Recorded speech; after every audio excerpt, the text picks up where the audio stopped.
So let's start nice and simple. Who are you and what do you do, my friend? My name is Jeff Stormer. I'm a podcaster, game designer, and the unofficial official LARP designer of the Olive Garden restaurant. I make a podcast called Party of One, which is an actual play podcast about two-player role-playing experiences. I'm also the co-host of a show called All My Fantasy Children, which is about character creation and world building with my best friend. And I occasionally make games, but I haven't done that in a while. But I guess I will be doing that in the near future. So I have to dust off that skill set.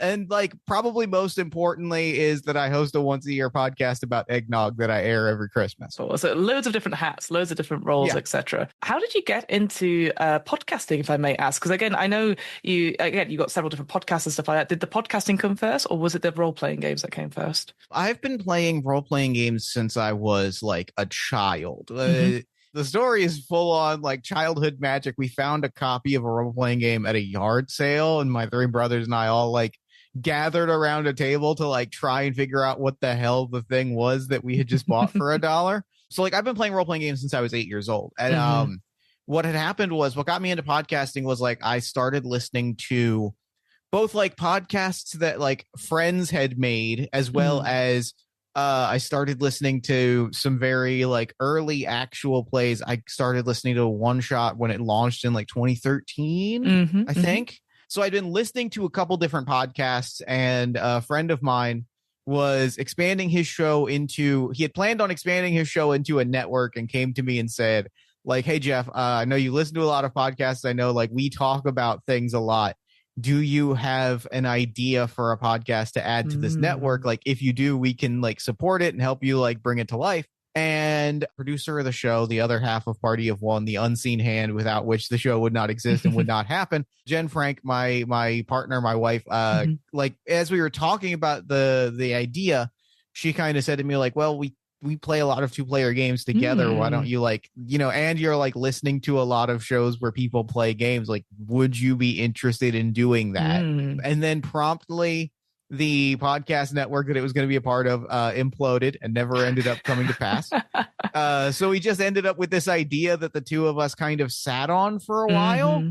And after probably 3 different failed starts of hitting record, starting to do the thing, and then realizing no, this isn't the vibe's not right, this isn't what we want it to be, we finally landed on a version of the show that was good enough that we wanted to put it out. And then that was Party of One, and that started a burdensome existence that is now my actual day, my actual day job, and also the thing that I do after hours. So both work and leisure all in one, so to speak. It's the one thing that I do. Is there a particular because it sounded like you said that you've been playing since you were 8. You got this treasure from so. Was it a big leap to go then to 2-player games? Because it says you were playing them quite regularly. Was that just with your partner? Was that just in general? What was this? How did you get into that transition, I guess? So what happened was, when we moved in together, we had moved to the city of Philadelphia.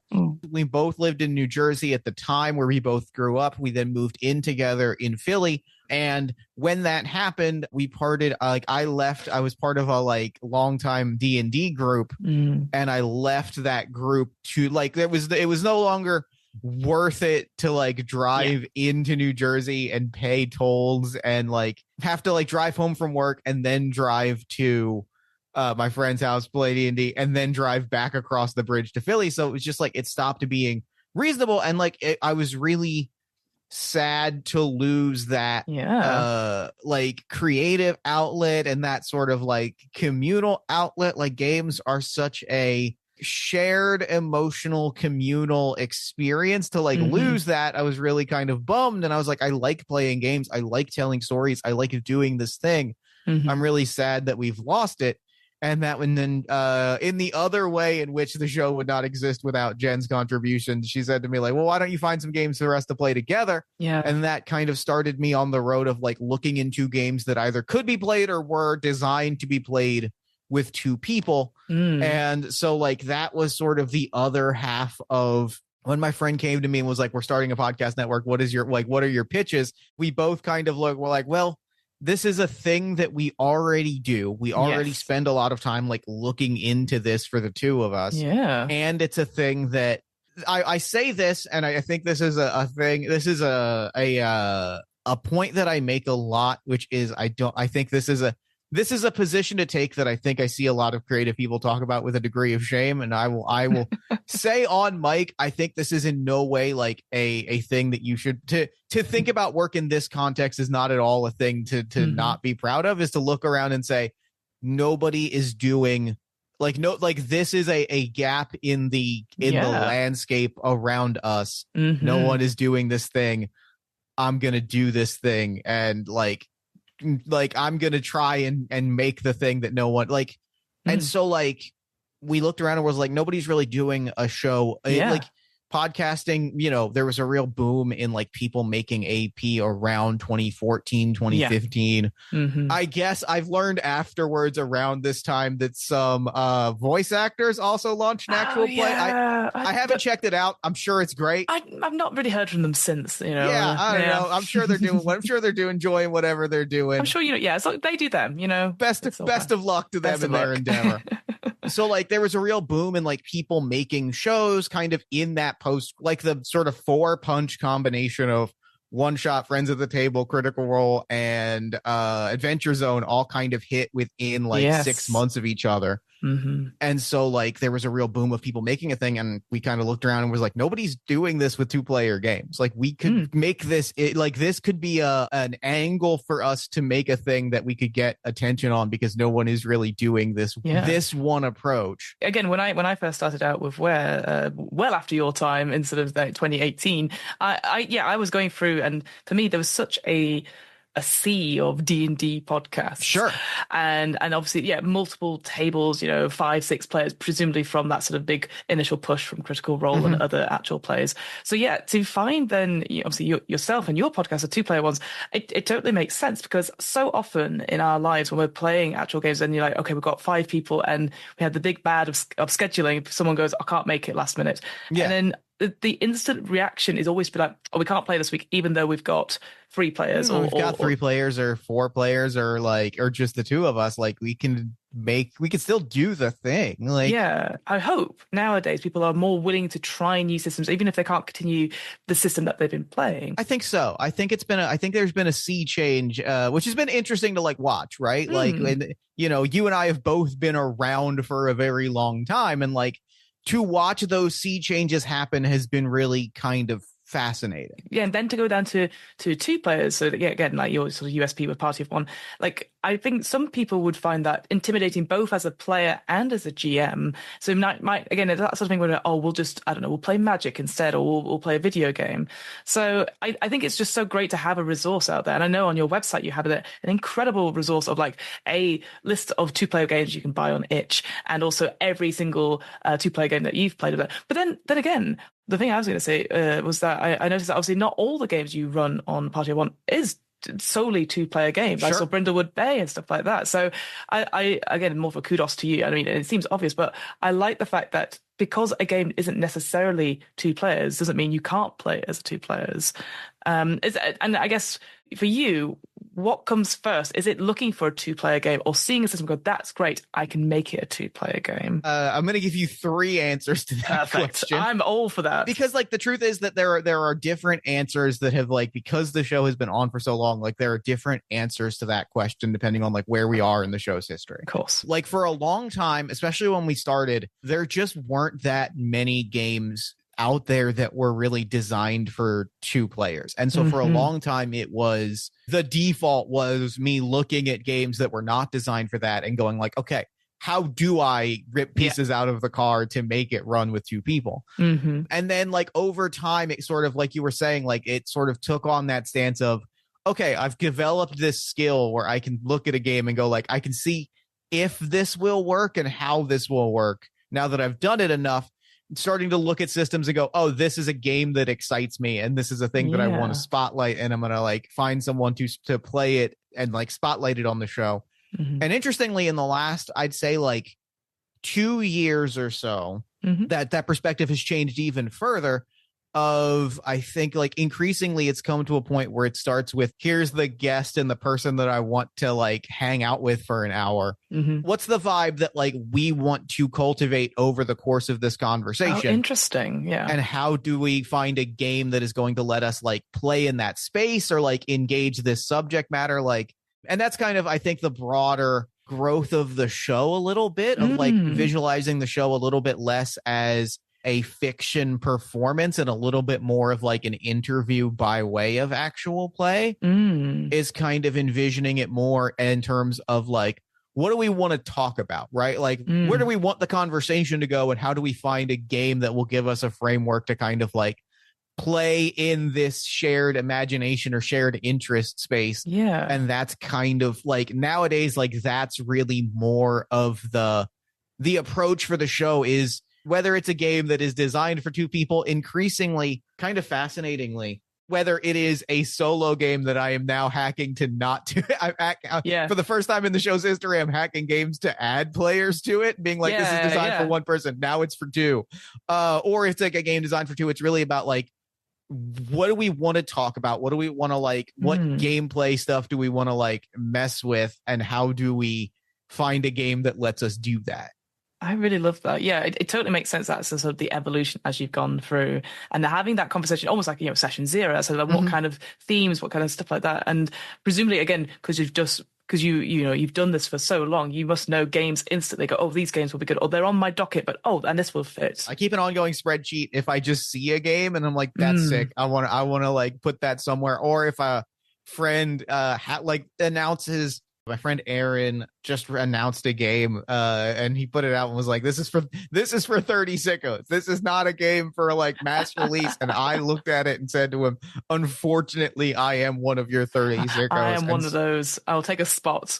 And so like, I just like, that's a case where I look at a game and I just go, I'm going to find somebody whose vibe this is. Like, I'm going to keep this in my back pocket, and eventually I will have a conversation where somebody will say, this is my vibe. Yeah. A very good example of that. One of my favorite episodes of Party of One was, and also like a moment that I love that is like a core piece of Party of One's identity that never actually really makes Mike. My dear friend, Alex Flanagan.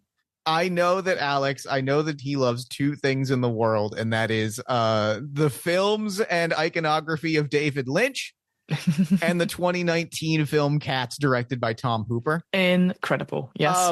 And I saw there was a release announcement for a game called The Angelical Life, which was one of David Lynch directed Cats. Incredible. Yeah. To me, the joy of getting to like send my friend a message, or like send a creator that I like, or send like someone a message that is, hey, I know that you like X and Y. Like, I know that your vibe is this. Here is a game that I found. Do you want to play it on the show? Yeah. And getting to have that moment of like, getting someone to feel really seen by way of like the game that we're playing is kind of the biggest thing that we're chasing at this point in the show's history. I love that. I know that obviously you've run like, you nearly at like 500 episodes on. It keeps getting closer, and I'm not comfortable with it. But I love that. And again, I can already tell like your joy of like, it seems to me that you're like a really good scene partner. You can hear what they're doing and work with what they want. But I guess when you're looking at games, is there something that sparks to you? Like, what is it about a two-player game? Is it just, it's X versus Y, and it, is it just like the uniqueness of it, or is it something that you look for in a two-player game that like sparks joy for you as either the storyteller or a GM-less game? You know what I mean? Like for you as a player in these games, is there something that sparks joy when you look for them in two-player games, or any RPG, obviously? In games in general, like I like the thing I struggle with in games, I guess, is where I could even start. Like I kind of struggle with games where I like fiddly bits is the best way to describe it. That's a very technical game design term. I like, and like, I've thought a lot about this because existing as a game designer on twitter.com means that you spend a lot of time thinking about 6 specific discourse topics. And like, I think a lot about like how I approach mechanics as a thing. And so like one of the things that I'm looking for a lot in games is like, does the design of this game allow me to do something fun or funky or weird or different, or does it prompt a creative answer from me in an unusual and like entertaining way?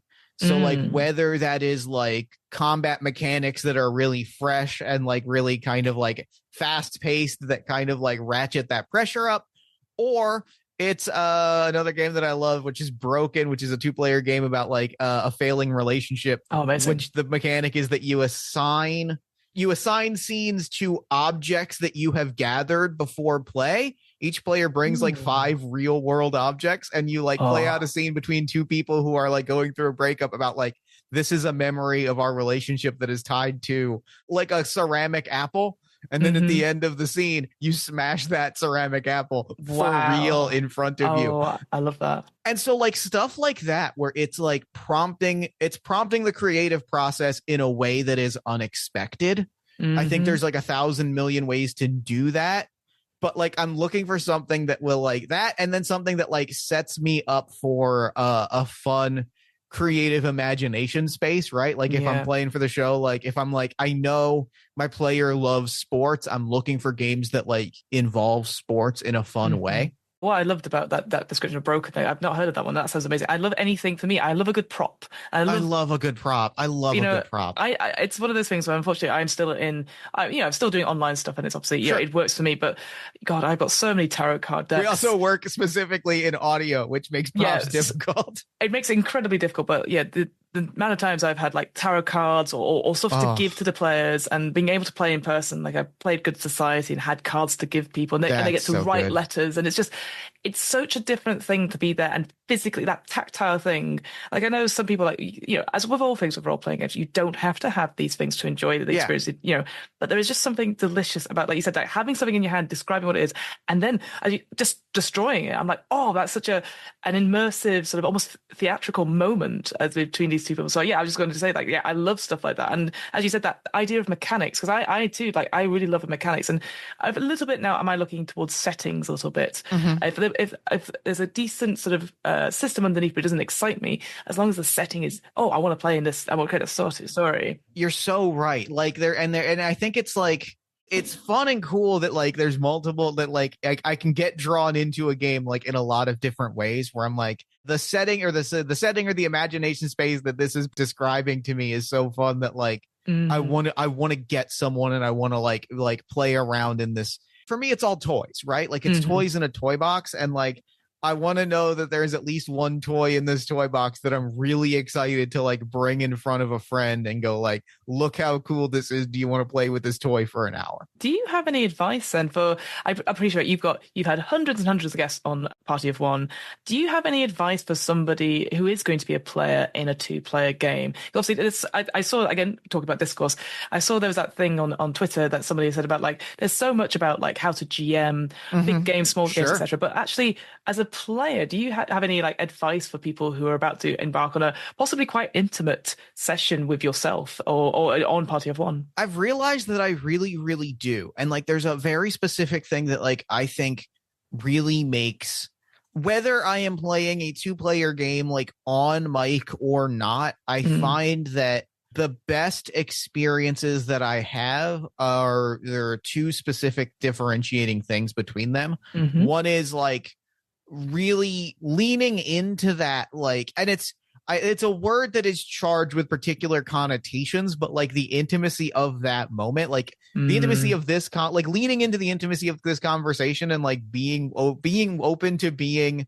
vulnerable in the sense that like I am sharing things that I like, I am sharing things that make me laugh, I am sharing things that scare me, like whether you are playing something that is lighthearted or like emotionally charged, like there is an intimacy to that moment. Agreed. And I think like leaning into that and allowing yourself to feel that and kind of letting that guard down, I always describe it as like the biggest thing that people will realize, or the biggest thing that like guests realize, or that people who like I talk to about games realize, is they always say like, I didn't ever think about the fact that unlike if I'm in a game with 5 other people, there's always a spotlight on me. Like if I'm on a game with 5 other people, like, and kind of learning to lean into that and learning to kind of be like, okay, I'm always in this moment. I'm always going to be on. I'm always going to be Yes. vulnerable. I'm always going to be a little bit exposed, and like leaning into that and playing in that space. But then also the thing that I think is so interesting, and this came up in a conversation with a friend about like an episode that we just released in which we very rarely play. I think honestly this might be the first time that we ever did it, or we've done it maybe less than one hand's worth of, like, I can count it on one hand. The times we've played like published pre-written adventures for games on the Right. show. Uh-huh. And the thing that is interesting is that created a very like firm and dynamic, or firm and like defined, like, I am the GM, I am the game runner, and Yes. you are the player. And somebody pointed out like that was an unusual dynamic for the show, and that kind of made me pause, because I realized like even in games where that dynamic is like defined, it kind of goes out the window a little bit when we are playing a two-player game together. Like, I find that like every game in a two-player space becomes a little bit GM-less. Yes, agreed. Because you're bouncing ideas off of each other, and like there's such a kind of like, because you're always on and the focus is always here, it's always right between the two of us, like there is a sense, even if you're like, I am controlling this one character, there's always a sense of like switching into the sense of, here's what I want the story to go, like, oh, this is a cool moment, I wonder what this might look like, you know, like they always turn a little bit GM-less, and they always turn like, because it is just us playing in that space together. And so like I think leaning into that is also something that I think really makes a standout experience, being willing to kind of like exist in that space as well, where it's a little bit vulnerable and you're a little bit more willing to say, oh, I want, like, oh, I think this might be the thing that happens next, as we start to like pull those, like, we're like, I'm pulling on threads a little bit more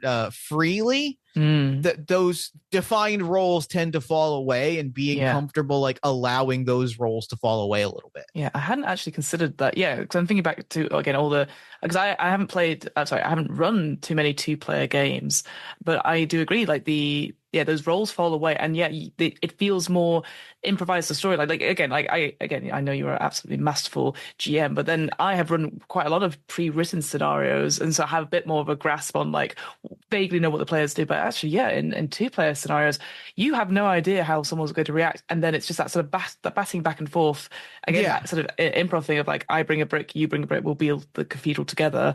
Because if you can bring the whole cathedral with you, but then where does that, where does the other person be able to put their brick, so to speak? Yeah, it's something that like has grown with my understanding of the show, is realizing like this is true of both like playing the games in general, but also specifically like identifying the things that make, like, it's both what makes a really good two-player game for me, but also what makes a really good party of one, is like, if it's not something that the person is comfortable with at the start, I can always kind of spot the moment where it becomes comfortable. Sort of clicks into, absolutely. And watch them kind of go like, actually, I'm going to like lean in, and like trying to like, it's that willingness to kind of say like, I am not a player to your showrunner. We are building the cathedral together. Watching that paradigm or that dynamic shift in real time, I think, like, when a guest keys into that, I think is when the experience really like connects. Absolutely. And I think going back to what you said about that idea of the spotlight being on you, because a lot of the times I do think people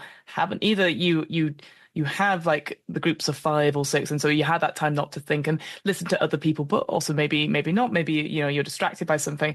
Or the solo game where it's just on you to do it, and so there is a spotlight per se, but then having someone else there that is the sounding board, who's willing to listen to and to like actively go yes and do that. I hope now more players are open to that, and then maybe there is, like you said, there's that shift of going, oh, I need to come up with more stuff, but in a sense of like that can be a little bit scary, out of the comfort zone. But as soon as they do, they go, oh, this is amazing. Why am I not doing this in every single game I'm ever in? That I could just go, hey, can I do this, and actually explore that sort of creative freedom? Because I always think like when you see people go, oh no, I expect the GM to do everything. And if they ask me for like what's in the environment or something like that, I don't want that. I'm like, no, I want the environment. I want to make it my own. Yeah. And therefore I'm engaged in what they're trying to give me. Their brick. I want to get the brick and I want to explore what the story is as a result. You're right in that, like, it's that they kind of go hand in hand, right? Like once you realize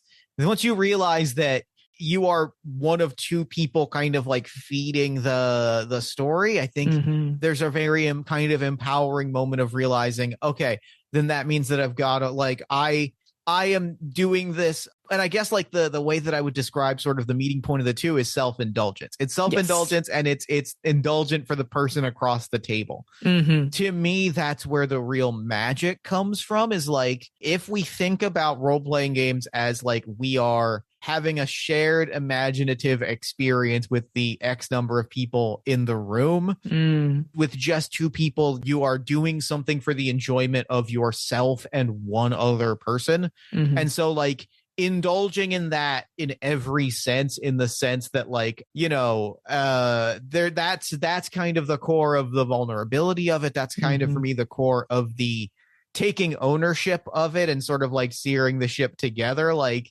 those things combine, because this is something that like is the middle of the Venn diagram between you and I and the things that we enjoy. And like playing in the middle of that Venn diagram is very exciting and fun. Going back to what you're saying about like you now are hacking like a solo game to add more players to it and stuff like that. Yeah. And maybe this is a question you won't be able to answer, but out of interest, has there been an RPG, which you don't have to name, obviously, but have there been RPGs that you found difficult to put as a two-player one, or have you managed to be able to find a way to hack it, so to speak? So has there been one where you've just gone, this is impossible, I can't run this as a two-player game? Yes, and I wrote it, and it kills me, is the answer to the question.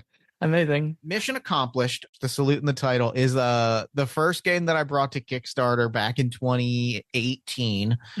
And it was a game specifically and mechanically that does not function with fewer than 4 people. And it doesn't function that way because it is a comedic role-playing game, right, in which all 4 of those roles have to be filled for the joke structure of the game to land. The premise is that you are a bunch of super spies who have just come back from saving the world, and now you're in a meeting with HR where you're trying to take credit for the stuff that went well and throw your coworkers under the bus for the things that went badly. Incredible. And spoilers for the game, but the ending of the game follows a very specific structure that is a 3-part joke, and it needs all 4 players to make that joke work, because you roll your dice, everybody gets like their ranking from first place to last place, right, and one player is mission control, who like hands out this response to players, and you need that authority figure, because the whole game is playing on sort of the arbitrary and toxic nature of like an authority figure in a corporate environment. You need someone to get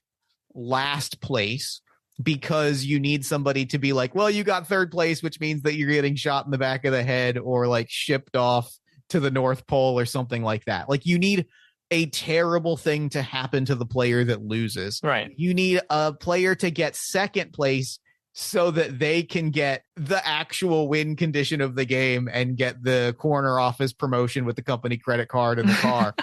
And then you need somebody to get 1st place so that they have the experience of, wait, I rolled better than them. Why am I not getting the actual win?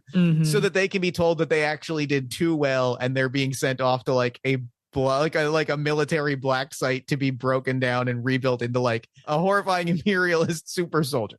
And it's very specific in that it is a 3-part joke. We establish the stakes of the meeting by showing what happens to the person that loses, and then we invert expectations by giving the win to the 2nd place player, and then we reveal the ultimate punchline by punishing the 1st place person worse than we did the person that got the worst result. And so like it is a game that structurally falls apart if I play it with 2 people. Like the joke doesn't land if I don't have that 4th player. And I had been running Party of One for 3 years when I took this game to Kickstarter, and I just had to go on to social media and be like, guys, I can't play this. I was like, here's the Party of One episode.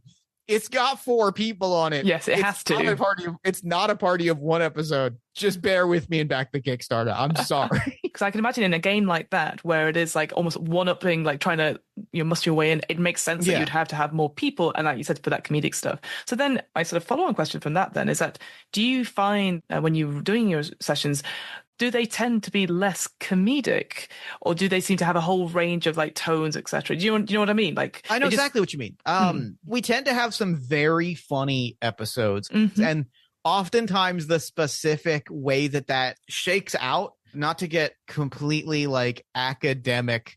No, please, no, do the academic stuff. That's what I'm here for. I love over analyzing this sort of stuff. Like the actual rhythm I have found of like our comedic episodes is somewhere between like vaudeville or Japanese manzai comedy, like 2-man comedy acts, because it is often like the 2 of us doing something to make the other person laugh, or like mutually laughing at a topic that we find funny. And so like it is the 2 of us playing off of each other, and so like we can have games that involve that kind of like, I am throwing someone under the bus. Yes. Yeah. But it's specifically, I am throwing you across the table under the bus, knowing that you're going to return the favor to me in a moment. Or it's both of us engaging in a topic that is so strange and funny to us that we are laughing at a thing together as we sort of play with the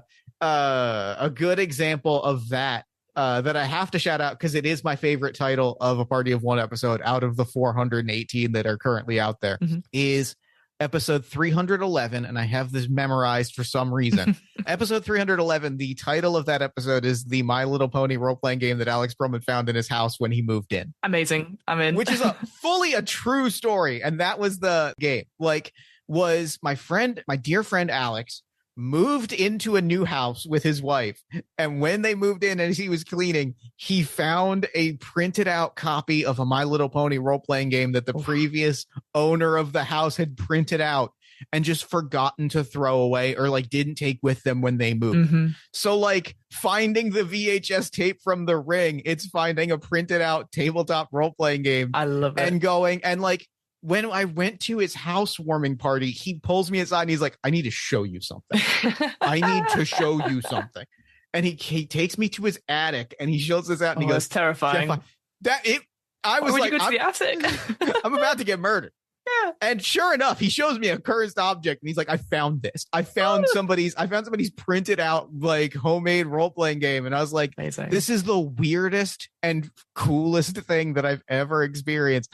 And so like that whole episode, like we spend the whole time being very clear that we're like, we're not making fun of My Little Pony. No. We're not making fun of the game itself. We're making fun of the fact that this weird internet forum role-playing game that we found was printed out in my friend's house, and us just trying to like solve it in real time. And like that is very funny, and it's very funny to just hear us be like, okay, cool, like this is a thing that neither of us expected. And like there's great comedy to just come from 2 people experiencing something very strange together, and there's like another kind of magic that comes with that experience. Yeah, because that's such a unique experience as well. Because as soon as you told it to me, I was like, why are you going into the attic to look at this game? This already, I'm like, don't do that. But so instantly I'm with you as a result going, this is horrible, but what is it? You know? The refrain of the podcast is that Jen Frank consistently says the exact thing that makes the show happen.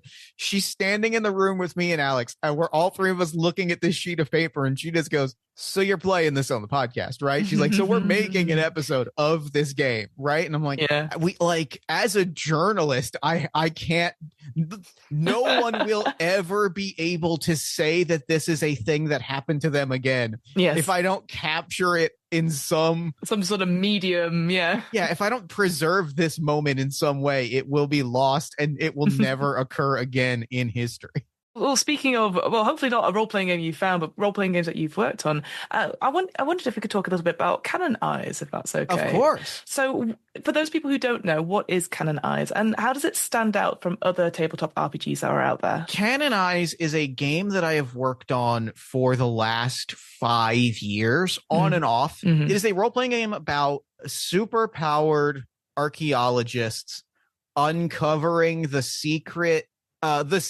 history of the world that has been dismantled and sold to us piecemeal by a giant corporation with a smiling cartoon mascot because they find it more valuable to sell us a world and make a profit than to exist in a world with magic. And the way that it works mechanically and the way that it differs itself from other games is it is a mechanical hack of Caro Assertion's I'm sorry, did you say street magic, except built to use two props to our earlier discussion, Right. two specific props that I'm very excited to include in a game. And those props are an actual string and corkboard conspiracy board that you build over play one session at a time. And two is that book that you have been asking your friends to read for 2 years and they will not pick up unless you have given them an obligation. I love that. So that also, you were saying that physicality stuff. The only other game I could think of that was similar was Sleepaway by Possum Creek Games, because their original way of that was creating a physical sort of item in front of everyone. So I was excited. And when you said conspiracy, I'm excellent. I'm 100% in. It just instantly sparked my interest, because that is something that, again, I've not seen a game or heard of a game like that. The only game that I can think of, there's a handful of, I'm certain that there are others, but the only game that immediately on the top of my mind that I've seen play with a conspiracy board very literally is Noirlandia, which is building a noir conspiracy. And sort of the idea of the game is you are building session by session the secret interconnections between actual fictional worlds that are represented by the real books, comics, albums, movies, etc. that you and your friends are watching, reading, and playing in between sessions. And so it is the role-playing game mechanical framework of a book club set to a story about how we're going to dismantle Disney and create a new public domain in its wake. As soon as you started talking about the interconnectedness of stuff, my mind sort of went to the idea that this theory that Pixar, all their films are all connected in some way, so that there's ultimately something behind the scenes that's connecting them all. So yeah, instantly that made me excited to look at. And the idea is each player starts by picking an actual piece of pop culture or media or art that they want the other players to interact with. So you might pick Pixar, I might pick Universal monster movies. Yeah. And then in between sessions 0 and 1, we all go off and I give you a playlist of my favorite Universal monster movies. Yeah. And we go off and you watch whichever things off of this list of movies you want. We all watch different movies and pull out different details, and we get back together, and then we take turns putting index cards on the board that are the things about that media that we like. So we go around and be Dracula is really important to me. I don't think we can tell, I don't think this universe exists without Dracula. Dracula's on the conspiracy board. And we build that out. And so each session you're building the leads to a different universe. And then after session 1, it's okay, we've got Dracula on the board. I am putting Buzz Lightyear on the board. And then we build the connection between, you take the string and build the connections between Buzz Lightyear and Dracula and Ra's al Ghul. And you build all of these things to create this idea of this is what the actual, this is what the fictional world actually looks like. The phrase from the first playtest that I think has defined the game, the direction of the game, is the phrase, the torrid love affair between Ra's al Ghul and Jessica Fletcher. That's the game in a nutshell, is getting to that phrase and going aha, the evil corporation has tried to suppress the knowledge of the torrid love affair of Ra's al Ghul and Murder, She Wrote. That's the magic of the game. It feels so collaborative. And like you said, one of the aims of sharing media that you love and encouraging them to go. So I love the fact that there's homework, so to speak, but it's homework that encourages you. Again, that same thing you were saying before. The more you lean into it, the more you get out of it, because you're going to make all these other connections and stuff, because because you made me watch this film. Well, and then just being able to do that. And on top of that, this idea of creating this alternate timeline, this history, as you said, sort of almost these sort of investigators, these archaeologists looking back at this stuff. Instantly, I'm well, this is going to make an alternate Earth history that you can use in your world building games and stuff like that. So I love any game that encourages me to make new worlds and stuff like that. That is very similar to my own. It's just a way of looking at it differently. It is just ultimately a way for you to like sit down and be like, hey, this is a piece of art that is really important to me. Like we're all gonna like share a thing that we love. We're gonna like spend time like deeply talking about like these are the things from the book or the movie or whatever that like are really important to me.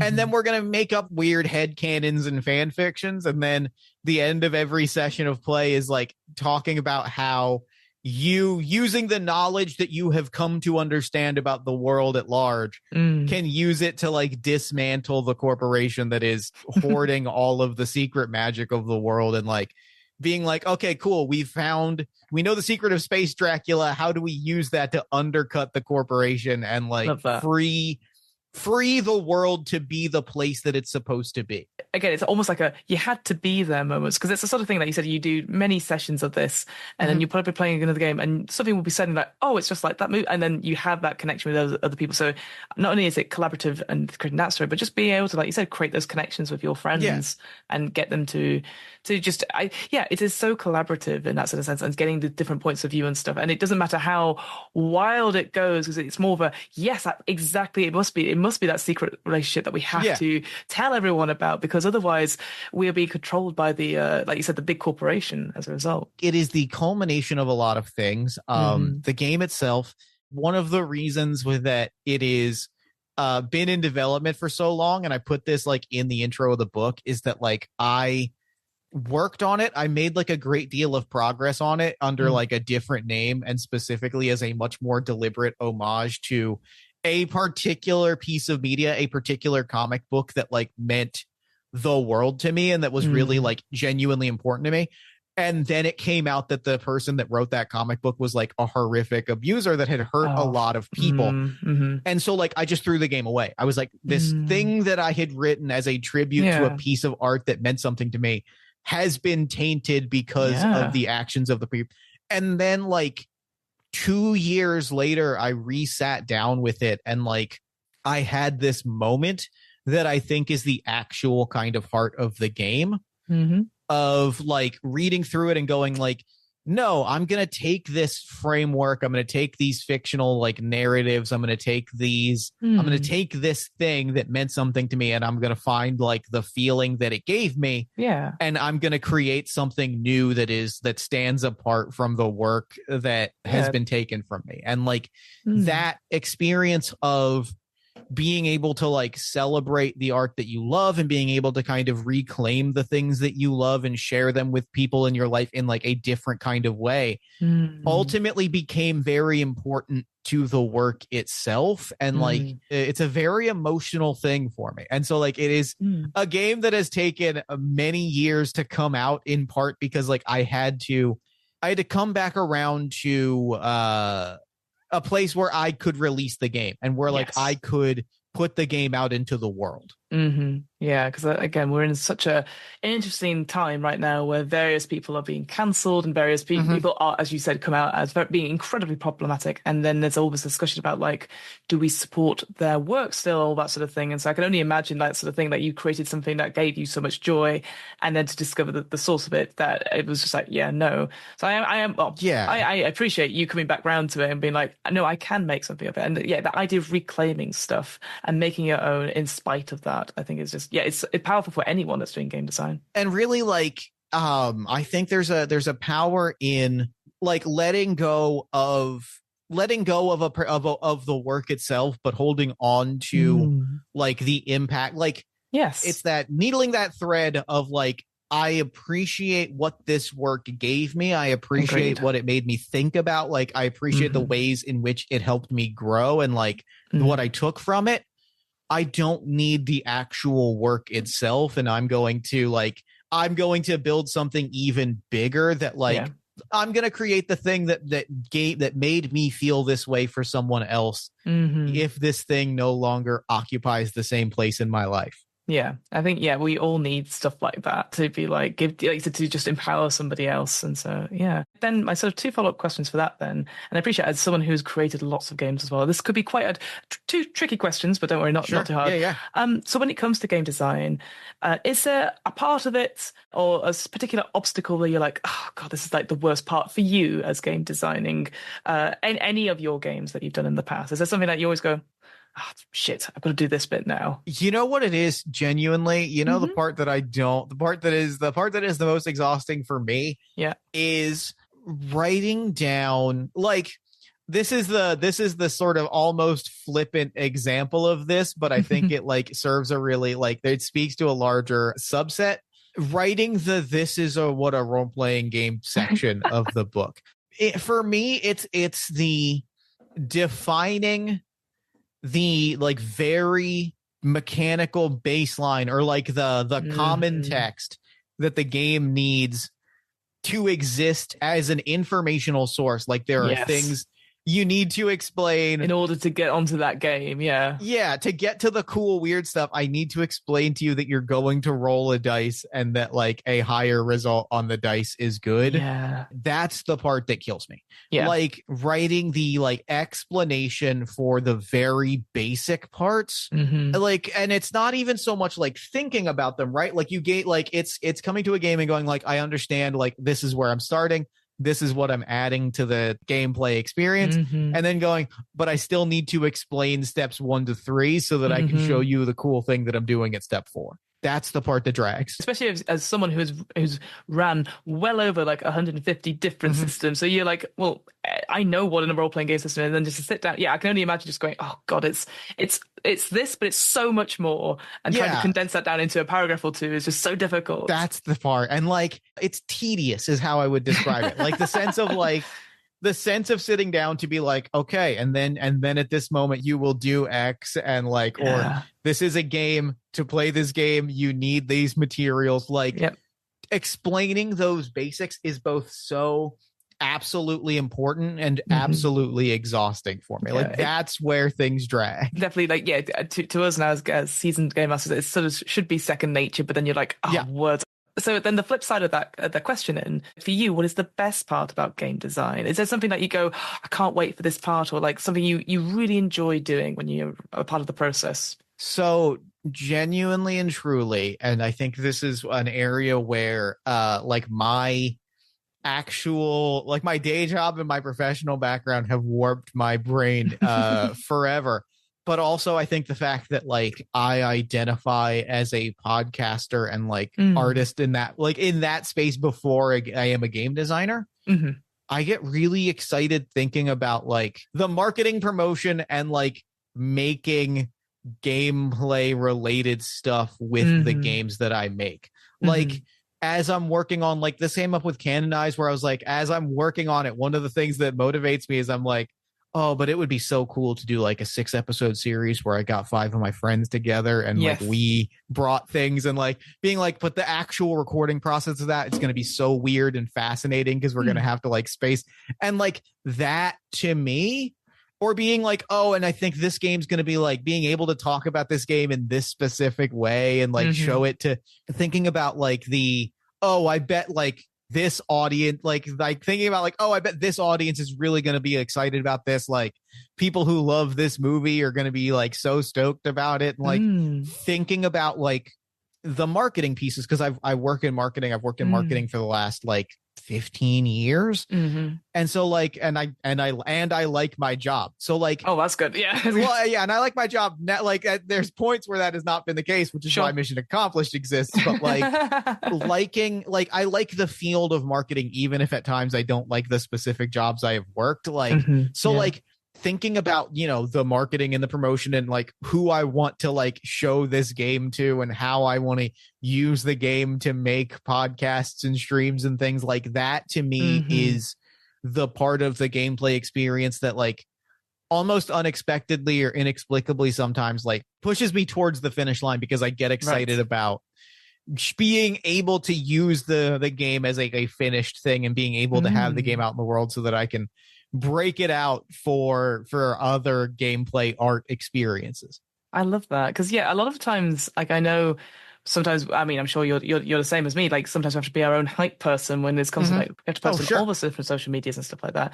But like the fact that you're already like again passionate about it, but then you're like, wait, I can now give it, tell people about it and that get them excited. And I think that's always the key thing I always find when people talk about their games. If they're really excited to show it, as well as obviously I appreciate how much effort and time and resources goes into making a game, but if they still show the excitement of it, that's half the battle about getting someone interested in your game. I find it's just because otherwise, Yeah. again, I appreciate it. Again, it is so exhausting at times, especially in the climate that we're in. Oh, it's rough. It's rough, and Twitter stopped being a thing. So like, Oh yeah, instantly. who the hell knows anymore? So you have to, yeah. So therefore, you have to go through alternate ways to do it. But I love that. I love the idea that you're already thinking about, yeah, get some friends around. We'll do this. Record like even though it feels maybe like, God, how do we do this? It doesn't matter. We'll figure it out. And yeah, I'm Yeah. always a big fan of like doing that experimental, trying something and seeing what happens because that's always the way I again in my previous job I had a similar sort of thing where I had to give solutions to things and alternatives, and so much of it was like no. Can't do it, whatever. I was like, oh, what if we tried it though? What if we gave it a go? And it doesn't matter if it's not 100% successful, but I think we could do it like this. And like, yeah, so that's what I see from what you're saying is like, do the actual play of a couple of episodes, see, does it work? Try it. And I'm always a big fan Yeah. of failing forward. Yeah, that's the stuff that I really get excited about. And like those are because like I said, like I am more of a podcaster than I am a game designer. Like Party of One is the thing that I think about more than anything else. And like the other like shorter run shows that I've done, like those are a play space for me. And that's like the thing that where my brain goes when I'm thinking about creative work. And that to me is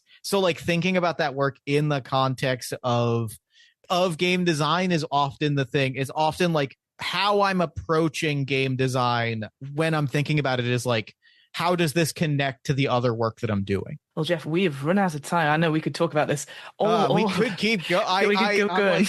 I'm like, we could keep going, but yeah, we'll call it here. But damn, this was great. This is great. No, thank you so much. So my final question. So if people have been excited about hearing about Party of One, etc., where can we find you? Where can we find your work? And do we have a release date for Canonize yet? Or what's the future plans for it? That's a big question. Sure. Canonize, keep an eye on my socials. My goal is like early 2025, maybe like March, April.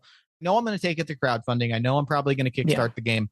And I know that I don't want to do that in January or February because like, I don't want to like step on people's toes for Zine Quest and Zine Month. So like, it'll probably be a March or April, like after that thing. Just keep an eye on socials for that. Party of One Pod on Twitter, Jeff Stormer, or Party of One Pod anywhere else that there's social media except for Mastodon because I don't want to learn what a Fed is. Oh God, no.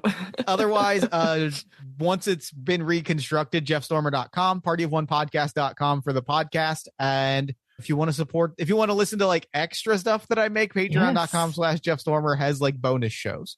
Absolutely. Oh, well, thank you so much, Jeff. It's been an absolute delight. This was amazing. This was fantastic.